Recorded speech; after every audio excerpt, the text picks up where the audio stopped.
E aí, meus queridos, tudo bem com vocês? Sejam todos bem-vindos à nossa primeira aula específica na atividade de criação de abelhas. Professor, como é que é o nome técnico para quem faz os processos, os manejos de criação de abelha? Apicultura é o termo utilizado para o processo de manejos com esse tipo de inseto, um animal que tem como prioridade dentro do processo ecológico é favorecer a polinização dos setores agrícolas, e com isso a gente tem métodos, manejos para também fazer com que ocorra uma melhor produção. Dá uma olhada lá na tela, meus queridos. Então, na aula 36.1, nós dividimos aí a parte da apicultura, tá? Onde nós vamos dar uma introdução e esclarecer as características das principais abelhas e alguns setores que nós temos que tomar cuidado na hora de implementar um apiário. Aqui pro tio, professor, apiário é o nome da instalação, que a gente faz para a produção de abelhas, para a produção de mel, néctar, própolis, para as atividades da apicultura. E quem trabalha na apicultura, professor? Qual é o nome que a gente dá para uma pessoa que faz os manejos? É o apicultor. Dá uma olhada lá na tela. Então aí, meus queridos, nós temos as habilidades, de conhecer os métodos de criação de abelhas e também o mercado, derivados provenientes da criação de abelhas ou da atividade apícola. Então aí, como uma introdução, nós colocamos o conceito de apicultura, que são os métodos utilizados do manejo desde a colmeia até a colheita do produto final.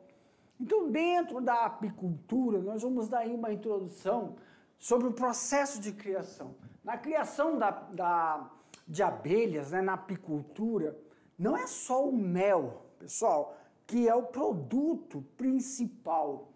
Nós temos o própolis e também mel, própolis, nós temos a geleia real, que nós vamos ver que tanto o mel, o própolis, a geleia real são matérias-primas.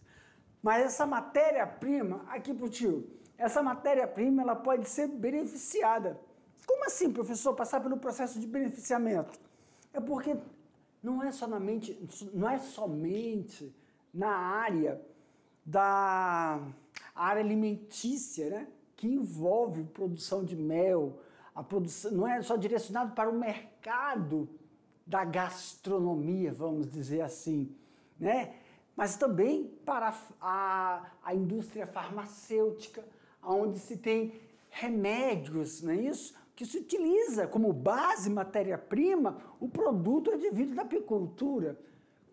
Tanto para o mercado, quando eu falo gastronômico, seja esse mercado de panificação, doceria, ou então mesmo comidas salgadas, se utiliza como base o produto vindo da apicultura. Aí não é só o mel, o própolis ou geleia real, mas também no setor de farmacologia, onde se tem produtos que são direcionados, quando você está com infecção na garganta, ou então processo de cicatrização, e quando não é nem para farmácia, para cosméticos, e nem para alimentício, o produto, advindo da atividade apícola, também é voltado para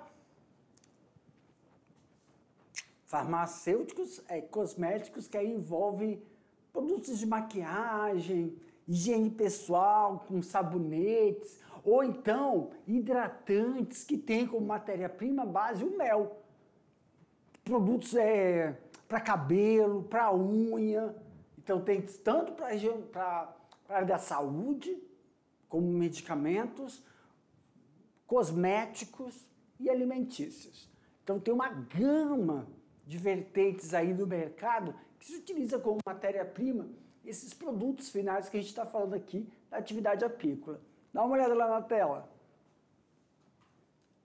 Então a apicultura é uma atividade não só de criação de abelhas, pessoal, mas também auxilia na rentabilidade do produto né, da agricultura. Então se utiliza aí para essas criações a Apis mellifera, que é uma espécie de abelha que já está bem conhecido o processo de manejo dessa abelha, que está bem estabelecida aqui no Brasil. A sua origem veio juntamente com os imigrantes europeus. As principais, né, características desse animal, né, que faz parte do reino dos insetos, dos artrópodes, é uma diferença dentro do processo de desenvolvimento. E esse desenvolvimento está diretamente ligado ao quê, professor? A nutrição desse animal. Nós vamos ver aí que, dependendo da nutrição do animal, vai então se desenvolver uma operária, vai se desenvolver aí uma rainha, e quais são os fatores que levam esse processo. Então, dentro do enxame de uma colmeia, nós temos 3 indivíduos com características básicas: a rainha, o zangão e a operária. A gente observa que a rainha ela apresenta, né, um abdômen bem avantajado, porque ela realiza o voo nupcial somente uma vez, e aí ela consegue aí produzir vários ovos férteis e fecundados. O zangão, ele tem essa estrutura mais parruda, com abdômen curto, e a abelha operária, ela é bem mais franzina do que os outros dois, e cada um tem atividades totalmente distintas dentro do apiário. Professor, as criações, né, tanto para a produção de mel, como nós falamos, própolis, geleia real, cera, apitoxinas, né, que são venenos, que são utilizados também na medicina, tudo isso contribui não só para a produção de mel, mas também para o processo de polinização. Como assim? E a qualidade do mel. Como assim, professor? Aqui, meus queridos, um apiário... Calma aí, deixa eu ver se eu vou pular uns slides, a gente volta nesse aqui, só para vocês terem uma noção. Dá uma olhada lá no slide. Me veio uma coisa na cabeça. Damos no slide 9. Calma, deixa eu dar uma olhada. Cadê? Não é nessa daqui. Não é nessa. Tá bom. Pronto, paramos aqui. Meus queridos, sobre a produção de mel, sobre a produção de própolis, né, geleia real, o apiário, ele tem uma característica de estar sempre relacionado com o período floral de determinadas regiões. Então, o mel que eu posso estar obtendo, o mel, o própolis, a geleia real, tem odores, características, texturas, a saborização que vai refletir a região floral onde estão instalados o apiário. Então, muitos produtos advindos requer o quê? Um conhecimento da atividade do apicultor no processo de colheita da matéria-prima, levando em consideração que o néctar é um processo de extração dessas abelhas, o pólen também é um processo de extração, é um processo realizado pelas abelhas de extração, o pólen e o néctar da matéria-prima, que é a flor. Então, se você tem o seu apiário, ele pode ser classificado de 2 formas: o apiário fixo e o apiário, né, que você locomove ele de um lugar para o outro, dependendo do período floral ou estação floral. Se o seu apiário estiver próximos a produções de citros, laranjas, limoeiros, a árvores ciprestes, ou então produção de eucaliptos, você tem como fazer uma aromatização daquele mel. Fazer um processo não só de textura, mas acidez, conforme a floração aonde a região de floração onde está instalado o seu apiário. A qualidade do mel também muda devido a isso. E claro que o processo de você direcionar os caixilhos para um determinado local que tem uma floração específica, que dá uma característica para a produção desse mel, tem que sempre estar relacionado com a proximidade de uma disponibilidade hídrica na região, porque requer para as abelhas essa disponibilidade de nutrientes florais, que envolve o néctar e o pólen, e a disponibilidade de água também. E a maneira correta de fazer esse transporte. Dá uma olhada lá, galera, na tela. Em relação a isso, nós temos aí, né, como nós falamos, apis mellíferas, que tem uma característica, né, importantíssima em relação ao processo de cruzamento natural entre a abelha europeia e a abelha africana, que se dá, então, se obtém essa espécie, né, africanizada, que é denominada, nós temos uma capacidade de manejo com ela que possibilita o desenvolvimento das atividades da apicultura. Para isto, quando a gente consegue, ou você obtém esses exemplares da natureza, ou você tem como, então, ser disponibilizado, tá? Quando você encontra um enxame. Dentro de um enxame, você consegue observar aí uma rainha, aproximadamente 80 mil operárias, e você pode ter de 0 a 400 zangões. Essa variação vai depender se a rainha está ou não em processo de voo nupcial, ou se ela já teve esse voo nupcial, ou se também esse enxame é um enxame que está ainda em processo de instalação, de reconhecimento da área. A rainha é a mãe de todos os indivíduos da colmeia, só existe uma na colmeia, tá? Mas claro que nós vamos ver dentro da colmeia, a gente tem setorizações, ou então como a gente fala, né? Não é setorizações, é hierarquias. E se acontece algo com a rainha, já tenha lá setor para fornecer a geleia real que vai auxiliar no processo de desenvolvimento de uma ninfa para se desenvolver em rainha. Que isso a gente pode fazer quando a gente quer dividir a colmeia. A rainha pode viver até 5 anos. No entanto, nas condições tropicais do Brasil, sua vida útil aí, dependendo do clima, tem uma durabilidade somente de 2 anos, pessoal. Então, para consigamos o quê? Pessoal, aqui, para que a gente consiga obter um período longo de atividade da rainha, sempre o apiário tem que ser próximo, pelo menos aí com 4 horas livre de incidência solar.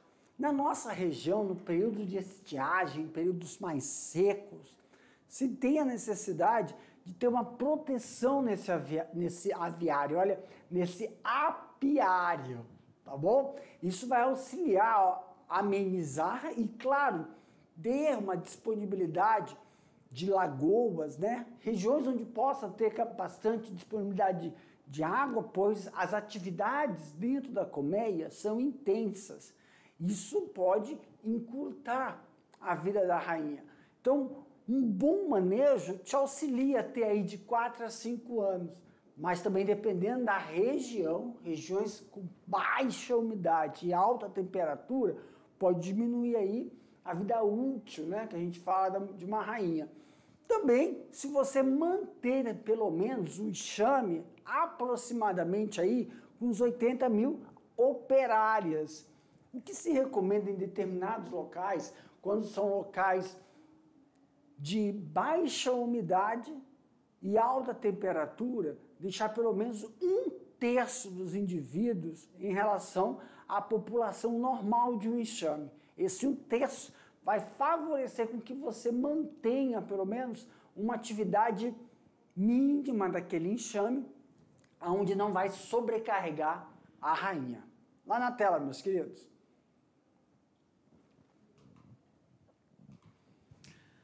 As abelhas operárias são responsáveis por todas as tarefas dentro e fora da colmeia.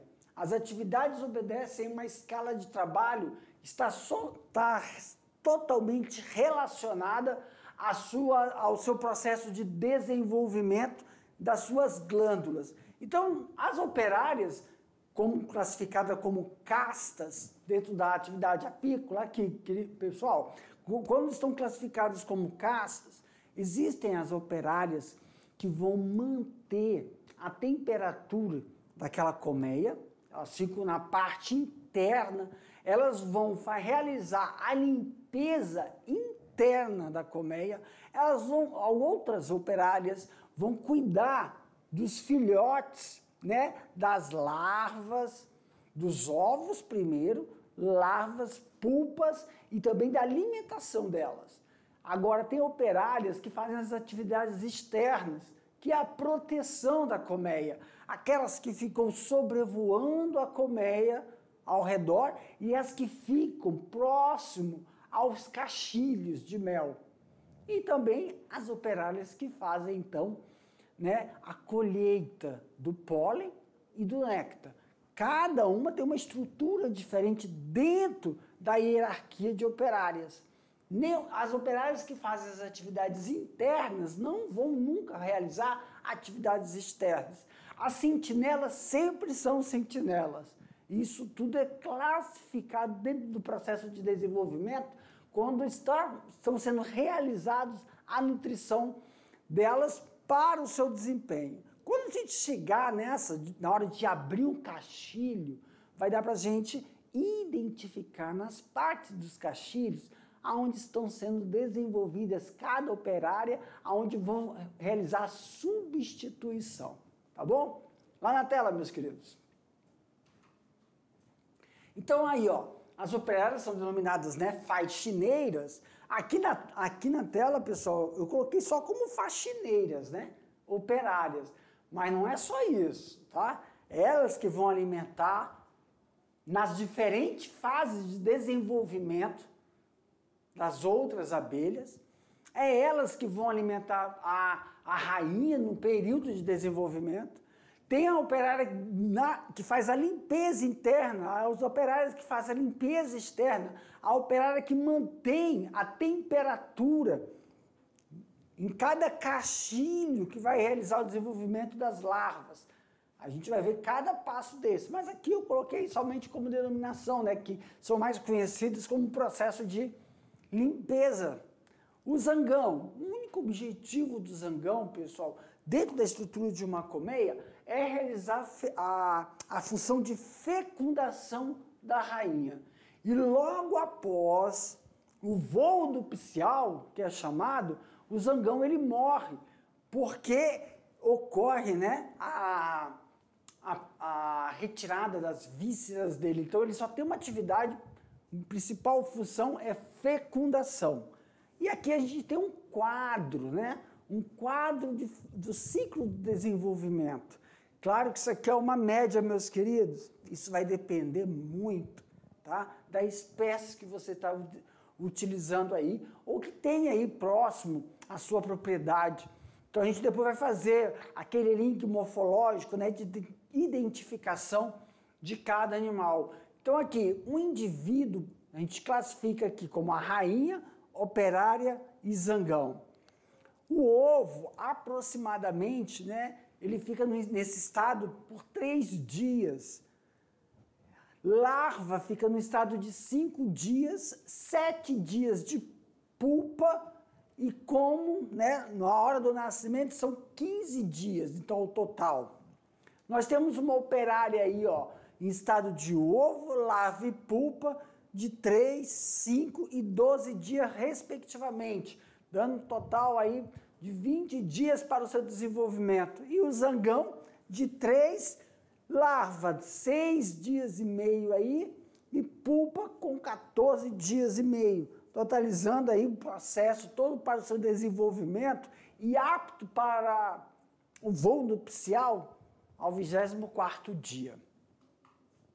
O que a gente observa que tem regiões específicas deles ao processo de captação, não só do néctar, mas também do pólen. Então a gente tem aqui algumas regiões, as glândulas, né, de cheiros responsáveis pelo processo de agregação daquela família. Por isso que muitas abelhas, cada colmeia é uma família. Se você tem aí 16 caixilhos, você vai ter 16 famílias. E dentro dessas 16 famílias, pessoal, não ocorre cruzamento, não tem esse negócio de ocorrer cruzamento entre um caixilho e outro. Então, na verdade, quando você pode fazer uma renovação, você tira uma larva que está sendo preparada para ser uma rainha e pode substituir dentro de um caixilho, tá? Então, essas glândulas de cheiros que fazem com que ocorra a agregação familiar são importantíssimas, tá? E as glândulas, elas produzem também, né? Não só o odor, mas também o processo para atingir a maturidade delas até os seus 19º dia. Uma operária, né? Ela tem as glândulas seríngenas, que são em números de 4, a gente consegue ver aí, ó, na pata traseira, tá? Nas patas dianteiras, e há glândulas também de ceras, que são secretoras, que auxiliam no processo de fixação e polimerização, quando é feita então a excreção pela saliva. Isso constitui uma produção de 1 quilo de cera necessário por uma abelha que consome em torno de 7 a 8 quilos de mel, favorecendo dessa forma não só o processo de produção, mas também o processo, pessoal, de preparação tanto do néctar, do pólen, da geleia real, para que socorra o processamento depois. Meus queridos, quando se faz esse processamento, muitos caixilhos, né, tanto apicultores, colocam somente os caixilhos em relação paralelo, nós vamos ver, né, nas nossas próximas aulas, esse processo de preparação desses caixilhos paralelos. Só que muitas vezes você pode comprar, né, os caixilhos já encerados, isso facilita então no processo de ganho de produção da cera. Outra coisa importante é lembrarmos que dentro da propriedade você tem que ter aí pelo menos 5 processos florais diferentes. Professor, por que 5 para um mínimo? Não, mínimo não. O máximo são 5, o mínimo 3 processos florais. Claro que se você já tiver citros, você tem que ter um outro processo floral, um outro pomar. Então sempre tem aquela variação entre produção de eucalipto, produção de alguns citros como limão, laranja, tangerina, produção de milho, produção de soja ou também produção de cupuaçu, abacaxi.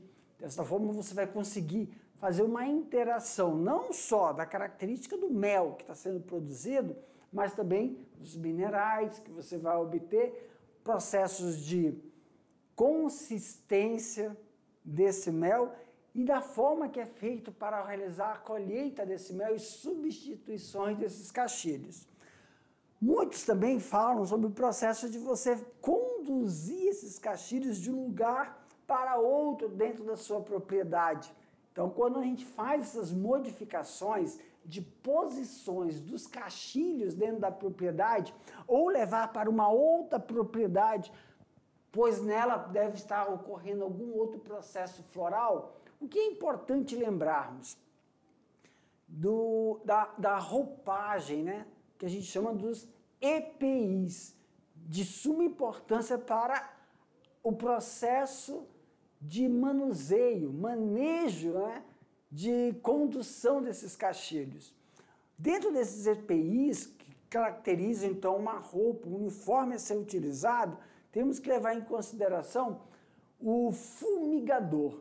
Fumigador é o equipamento que auxilia então na borrifação de uma fumaça branca, considerada uma fumaça fria.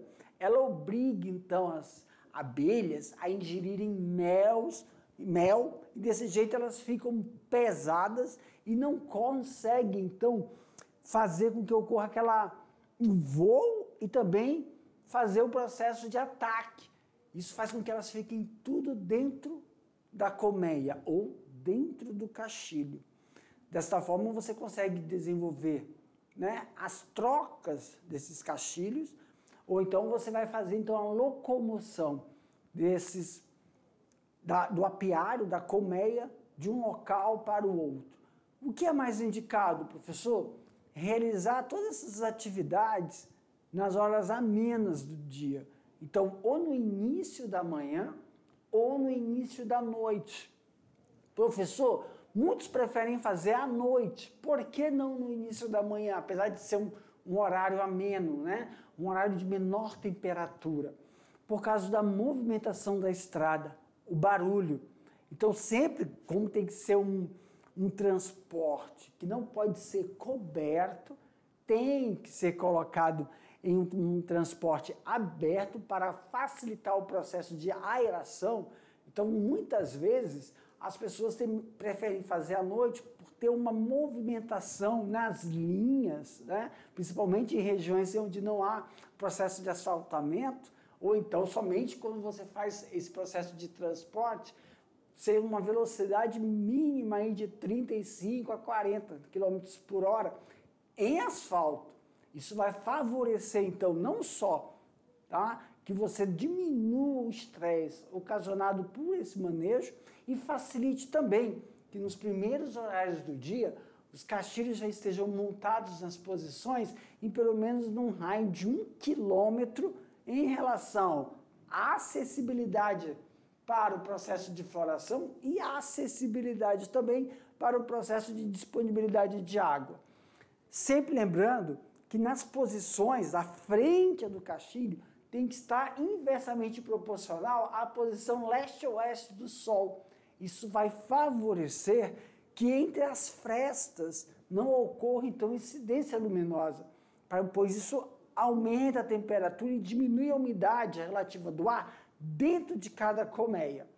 Professor, em relação também ao processo de evitar, né, quando você faz o processo de impermeabilização, os processos de impermeabilização utilizados então nos caixilhos podem ser de várias formas, menos utilizar, pessoal, não é tinta que se faz, né? Se passa então aquelas ceras provenientes da produção do próprio própolis, da colmeia. E claro, quase ia me esquecendo, tá? Quando se faz os manejos, nada de utilizar um aroma como perfume, utilizar material que tem um odor característico. Dá uma olhada lá na tela, meus queridos. Olha só. Aqui pro tio. Olha só, sempre também observar que quando você faz essa atividade de manejo, de impermeabilização, evitar, né? Por exemplo, se for uma mulher que está fazendo, usar um dia anterior acetona, esmalte, batom ou algum shampoo, né? Vou fazer uma atividade no apiário, aí vai fazer a atividade à tarde, aí meio-dia foi lá em casa, tomou um banho, aí passou aquele shampoo, aquele cheiro, sinaliza-se, né, que deve-se evitar isso horas, né, antes, ou passar um desodorante, porque esses odores podem irritar as abelhas. Por isso que muitas vezes a gente está lá observando o apicultor fazendo uma atividade usando fumacê e assim mesmo está cheio de abelha ao redor dele. Porque desta forma, mesmo você usando o fumacê, não vai conseguir fazer com que elas entrem na colmeia e absorvam o mel e fiquem pesadas e presas lá dentro. Então, elas vão sentir a quilômetros o odor, principalmente se o vento estiver a favor, né, do seu direcionamento para o apiário. Isso vai facilitar muito com que elas já estejam do lado de fora. Então, o que a gente solicita? Que quando vai fazer qualquer tipo de manejo próximo ao apiário, não se utilize nenhum tipo de produto que tenha, né, odores que possam... E isso aí não tem um odor, é qualquer tipo de odor, perfume, desodorante, esmalte que você pintou de um dia para o outro, né? Isso pode atrapalhar muito a sua atividade dentro do apiário. Prof, em relação aos manejos de limpeza e tratos culturais que se realiza dentro do apiário, é igual quando nós estamos fazendo o processo de coroamento? Não tem um coroamento? Então, o coroamento, você imagina que você está com o seu apiário aqui, e você tem aqui o castilho, e ao redor você faz aí um raio de 40 centímetros do centro para fora, para a periferia. E neste raio tem que estar feito o processo de coroamento. Professor, qual a importância? Principalmente, pessoal, evitar ataques, né, de predadores e evitar a entrada de animais dentro desse apiário. E agora que eu falei sobre animais, tem que observar a posição que é feito esse local. Tem que ser posições onde não tem muito acesso às pessoas, onde você vai instalar o seu apiário, e longe, pelo menos aí, ó, pessoal, mais ou menos aí 700 metros de outras criações. Principalmente quando a gente está falando sobre espaços florais.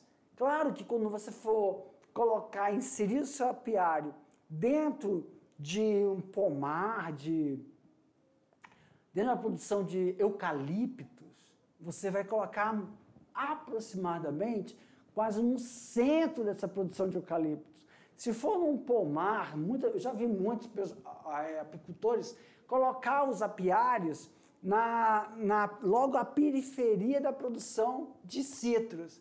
Então, se a gente vê um pomar de citro, uma macieira, um pomar de peiras, então a gente sempre coloca pelo menos 3 linhas do cultivo para dentro e distribui essas 3 linhas a cada 2 metros, cada cumieira que é distribuída a cada 2 metros. Isso vai também proporcionar uma divisão, que a gente chama de divisão de piquete, ou divisão de repasto floral. O repasto floral é quando você pode fazê-lo de forma heterogênea ou um repasto floral homogêneo. Quer dizer, o produto é de um só vegetal, onde ocorre a colheita, ou você pode, então, dividi-los em 2 a 3 tipos florais. Isso quando você faz a caracterização do produto final, ok? Também vamos aqui relembrar quais são esses processos dos produtos florais e qual é a importância de a gente conseguir conciliar tanto o manejo de reposição quanto esse manejo, professor, de ver a etapa, né, para a divisão da colmeia. Muito importante quando você faz, então, a catalogação do ciclo de vida daquela rainha, que é para durar aí, né, uns 5 anos, mas pode ficar somente há 2 anos, a 2 anos e meio, dependendo do clima da região. Na nossa região, nós estamos aí numa estiagem que vai parar só lá para o mês de outubro. Seguindo a quinzena de outubro, a gente sabe que vai ter umas chuvas intermitentes no final de setembro para outubro, mas só a parte chuva mesmo, da segunda quinzena de outubro para frente. Então nós temos aí quase 2 meses e meio sem um pingo d'água cair, pelo menos aqui na capital. Mas a gente sabe que no interior, às vezes, tem aquelas chuvas isoladas. Mas mesmo assim, o problema todo não é mais a temperatura do que a falta dela, é a baixa umidade do ar. Isso faz com que muitos apicultores coloquem aonde, professor, o apiário? próximo a estações de piscicultura. Claro que isso é estabelecido aí, pelo menos 500 metros a 600 metros da piscicultura, para favorecer com que tenha essa disponibilidade de água, onde os manejos realizados nessa piscicultura não interfiram dentro do processo de repasto floral daqueles caixilhos que foram distribuídos. Sabemos muito bem que, na grande maioria, o repasto hídrico delas ocorre nos primeiros horários da manhã e depois elas vão fazer, então, o repasto floral. Mas também se percebe que, quando se trata de colmeias, né, recém-formadas, isso tem uma ondulatoriedade, professor. Não é esse processo homogêneo que a gente observa em outras colmeias que já estão estruturadas, que não são essas colmeias recém-formadas, muito quando o apicultor divide as colmeias pela característica da meia-vida da rainha. Com isso, a gente consegue manter um padrão, não só no processo de produção, mas também no processo de longevidade da rainha, operacionalidade pela hierarquia estabelecida dentro da colmeia e sempre também visando quando você faz o processo de catalogar o produto de cada colmeia. Por exemplo, se você tem aí 15 caixilhos, tem que ter, então, o processo de anotar e verificar quanto é a produção de mel de cada caixilho. Desta forma, você tem como ocorrer o processo de substituição dessa rainha e formação de uma nova colmeia. Isso vai facilitar e vai propiciar a obtenção, melhoramento, não só do produto final, não só do mel, mas também dos processos o processamento daquele mel, o direcionamento dele, ou se vai ser para o mercado alimentício, ou se vai ser para o mercado da farmácia, né, cosmético, farmacológico, ou se vai ser para cosméticos. Porque aí a qualidade do mel e o processo de... que processo? A etapa de elaboração desse mel para você correr... Ai, calma aí, agora esqueci o nome. Como é que... Escoar o seu produto final.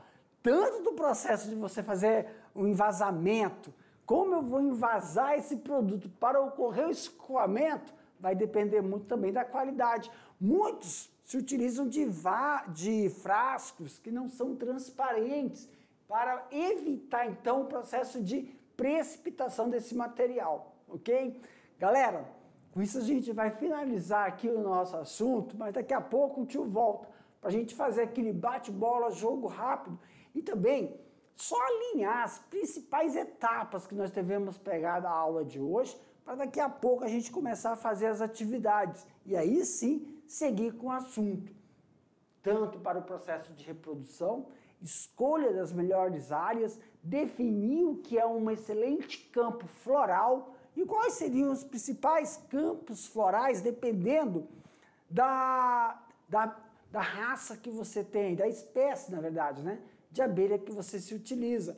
E como fazer esses processos, professor, de manter a produtividade de um apiário quando eu sei que aquele caixilho tem uma alta produção. Daqui a pouco a gente volta para fazer então esse bate-bola, jogo rápido. Gente, aguardo vocês.